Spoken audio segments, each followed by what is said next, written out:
చిన్నప్పుడు నువ్వు ఏమవ్వాలనుకుంటున్నావు అని మిమ్మల్ని ఎవరో ఒకరు అడిగే ఉంటారండి. ఎరా పెద్దయ్యాక ఏమవుతావు? డాక్టరా, ఇంజనీరా? సైకిల్ మెకానిక్ నవుతాను మావయ్య.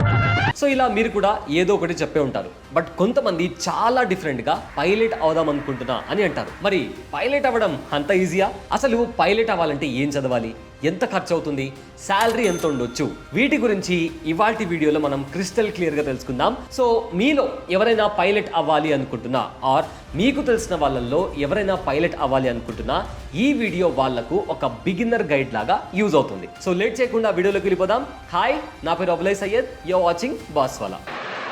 ఇండియాలో ఏవియేషన్ సెక్టార్ చాలా ఫాస్ట్ గా డెవలప్ అవుతూ ఆల్మోస్ట్ 75 లక్షల మందికి పైగా ఎంప్లాయ్మెంట్ కల్పిస్తుంది. 2024 director general of civil aviation అంటే DGCA 1300 కంటే ఎక్కువ కమర్షియల్ పైలట్ లైసెన్స్లను ఇష్యూ చేసిందండి. అంటే 2024 లో చాలా మంది కొత్త పైలట్లు జాయిన్ అయ్యారు. సరే, ఇదంతా పక్కన పెడితే మన వీడియోలో స్టేజ్ 1 పైలట్ కావడం ఎలా. మన దేశంలో పైలట్ అవ్వడానికి 2 మార్గాలు ఉన్నాయి. ఒకటి చాలా పాత ఫార్మాట్, ఎప్పటి నుంచో ఎగ్జిస్టింగ్ లో ఉంది. ఇంకొకటి ఎయిర్లైన్స్ కంపెనీ కండక్ట్ చేసే క్యాడెట్ పైలట్ ప్రోగ్రామ్. రెండింటిలోనూ ఏజ్ 18+ ఉండాలండి. అలాగే ఇంటర్మీడియట్ లో ఫిజిక్స్, మ్యాథ్స్ చదివి 50% మార్కులు తెచ్చుకొని ఉండాలి. ఎవరైనా కామర్స్ లేదా ఆర్ట్స్ బ్యాక్గ్రౌండ్ నుంచి వచ్చినట్లయితే వాళ్ళు national institute of open schooling or ఏదైనా స్టేట్ బోర్డ్ ఓపెన్ ఎగ్జామినేషన్ ద్వారా ఇంటర్ మ్యాథ్స్ ఫిజిక్స్ లో ఖచ్చితంగా పాస్ అయి ఉండాలి. DGCA aviation regulator pilot training కు సంబంధించి అవసరమైన మెడికల్ టెస్ట్లను నిర్వహించడానికి దేశవ్యాప్తంగా చాలా మంది డాక్టర్స్ కి రికగ్నైజ్ చేసింది. పైలట్ ట్రైనింగ్ కి ముందు ఎవరైతే క్యాండిడేట్స్ ఉంటారో వాళ్ళ దగ్గర క్లాస్ 2 మెడికల్ సర్టిఫికేట్ ఉండాలి. ఇది DGCA రికగ్నైజ్ చేసిన డాక్టర్స్ ఇష్యూ చేస్తారు. క్యాండిడేట్స్ పైలట్ ట్రైనింగ్ తీసుకోవడానికి హెల్దీగా ఉన్నారా లేదా అన్నది ఆ సర్టిఫికేట్ ప్రూవ్ చేస్తోంది. ఆ తర్వాత DGCA నిర్వహించే క్లాస్ 1 మెడికల్ టెస్ట్ ఉంటుంది. దీనిని ఇండియన్ ఎయిర్ ఫోర్స్ అప్రూవ్ చేసిన డాక్టర్స్ నిర్వహిస్తారు. కమర్షియల్ పైలట్ లైసెన్స్ అంటే CPL పొందడానికి ఈ మెడికల్ టెస్ట్ చాలా అవసరం అండి. ఇందులో కళ్ళు, ECG, బ్లడ్ టెస్ట్, ENTకి సంబంధించిన మెడికల్ టెస్ట్లు ఉంటాయి. ఈ 2 మెడికల్ టెస్ట్లకు ఆల్మోస్ట్ 10,000 వరకు ఖర్చు అవుతుంది. ఒకవేళ ఎవరికైనా కలర్ బ్లైండ్నెస్ ఉంటే వాళ్ళు పైలట్ కాలేరు. And blood test, urine test ఈ రెండిట్లో ఏ ఒక్కటి ఫెయిల్ అయినా కూడా పైలట్ కాలేరండి. నౌ స్టేజ్ 2 టెస్ట్లన్నీ అయిపోయాయి. మరి నెక్స్ట్ ఏంటి? టెస్ట్లతో పాటు అన్ని క్వాలిఫికేషన్స్ ఉంటే తర్వాత DGCA CPL ఎగ్జామ్ రాయాలి. ఇది ఒక సంవత్సరంలో 4 సార్లు జరుగుతుంది. ఈ ఎగ్జామ్ లో పాస్ అయిన వాళ్ళు 2 టైప్స్ ఆఫ్ ట్రైనింగ్ తీసుకోవాల్సి ఉంటుంది. ఒకటి గ్రౌండ్ ట్రైనింగ్, ఇంకోటి ఫ్లయింగ్. గ్రౌండ్ ట్రైనింగ్ అనేది పైలట్ ట్రైనింగ్ లో స్టార్టింగ్ స్టేజ్. ఇందులో meteorology, air traffic control, navigation, radio telephony, technology లాంటి విషయాల గురించి నేర్పిస్తారు. ఈ పీరియడ్ లోనే రిటర్న్ ఎగ్జామ్ కూడా ఉంటుంది. అందులో కనీసం 70% మార్క్స్ రావాలి. ఆ తర్వాత క్యాండిడేట్స్ DGCA అప్రూవ్ చేసిన పైలట్ ట్రైనింగ్ ఇన్స్టిట్యూట్ లో జాయిన్ అవుతారు. ఇక్కడ వాళ్ళు 200 గంటల పాటు ఫ్లయింగ్ కి సంబంధించిన ట్రైనింగ్ తీసుకుంటారు. సో ఇదంతా ఒక ప్రాసెస్.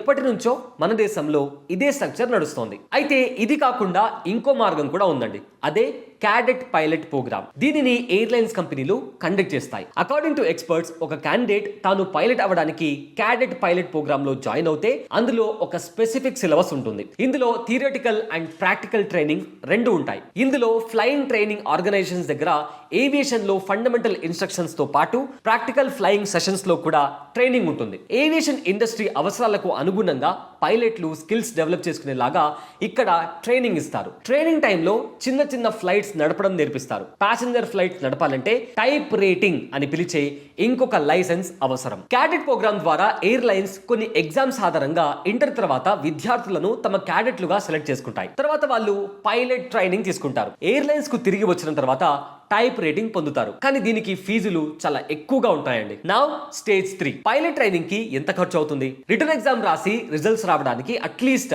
6 మంత్స్ టైం పడుతుంది. ఆ తర్వాత ట్రైనింగ్ స్టార్ట్ అవుతుంది. ఈ పైలట్ ట్రైనింగ్ ఇదర్ ఇండియాలో ఆర్ వేరే కంట్రీస్ లో కూడా మనం తీసుకోవచ్చు. ఇండియాలో అయితే కంప్లీట్ ట్రైనింగ్ ఫినిష్ అవ్వడానికి 14 to 15 మంత్స్ పడుతుందండి. ట్రైనింగ్ లో అయ్యే ఖర్చు ఆల్మోస్ట్ 50 to 55 lakhs వరకు ఉంటుంది. లెట్స్ సే ఫర్ ఎగ్జాంపుల్ మీరు అమెరికాలో ట్రైనింగ్ తీసుకోవాలి అనుకుంటున్నారు. అమెరికాలో అయితే కంప్లీట్ ట్రైనింగ్ ఫినిష్ అవ్వడానికి 10 months టైం పడే అవకాశం ఉంది. ఖర్చు 50 నుంచి 52 లక్షల వరకు అవ్వచ్చు. సౌత్ ఆఫ్రికాలో 12 నుంచి 14 months పట్టొచ్చు. ఖర్చు విషయానికి వస్తే 35 to 40 lakhs అవ్వచ్చండి. ట్రైనింగ్ ఫినిష్ అయ్యాక ఏ ఎయిర్లైన్ కంపెనీలో అయినా క్యాండిడేట్స్ పని చేయడానికి అర్హత సాధిస్తారు. పైలట్ ఒక ఎయిర్లైన్స్ కంపెనీలో చేరినప్పుడు వాళ్ళు ముందు ఫస్ట్ ఆఫీసర్ గా ఉంటారు. ఫ్లైట్ లో కెప్టెన్ తో పాటు కో పైలట్లుగా వర్క్ చేస్తారు. కెప్టెన్ కావడానికి ఎయిర్లైన్ ట్రాన్స్పోర్ట్ పైలట్ లైసెన్స్ అంటే ATPL అని పిలిచే ఒక స్పెషల్ లైసెన్స్ అవసరం. ఈ లైసెన్స్ పొందడానికి క్యాండిడేట్స్ నావిగేషన్, రేడియో నావిగేషన్, మీటియారాలజీ గురించి కవర్ చేసే DGCA ఎగ్జామ్ లో పాస్ కావాలి. వారికి కనీసం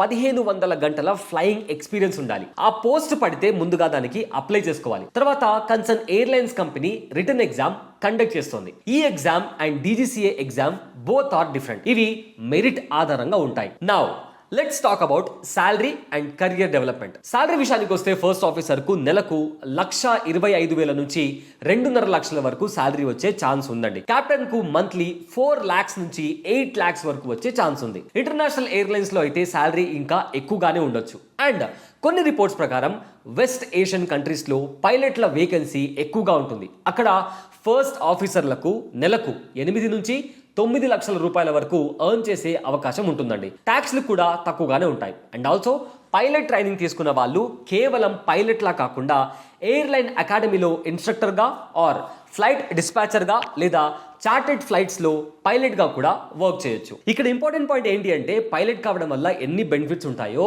అవ్వడానికి అయ్యే ఖర్చు కూడా అంతే ఉంటుందండి. Traditional CPL training course price 55 నుంచి 85 లక్షల మధ్య ఉంటుంది. కొన్ని ఎయిర్లైన్ కంపెనీస్ క్యాడెట్ పైలట్ కోసం ₹1 కోటి వరకు లేదా అంతకంటే ఎక్కువగానే చార్జ్ చేసే అవకాశం ఉంది. సో ఇదండి మ్యాటర్. మీ ఇంట్లో ఎవరైనా పైలట్ అవ్వాలి అనుకునే వాళ్ళు ఉంటే వాళ్లకు ఈ వీడియోని షేర్ చేయడం మర్చిపోకండి. ఈ వీడియో నచ్చితే లైక్ చేయండి, కమెంట్ చేయండి అండ్ మన ఛానల్ ని సబ్స్క్రైబ్ చేసుకోవడం మర్చిపోకండి. ఇంకో ఇంట్రెస్టింగ్ టాపిక్ తో మళ్ళీ కలుద్దాం. This is Abule Syed. Thanks for watching. Boss Wala. Be the boss.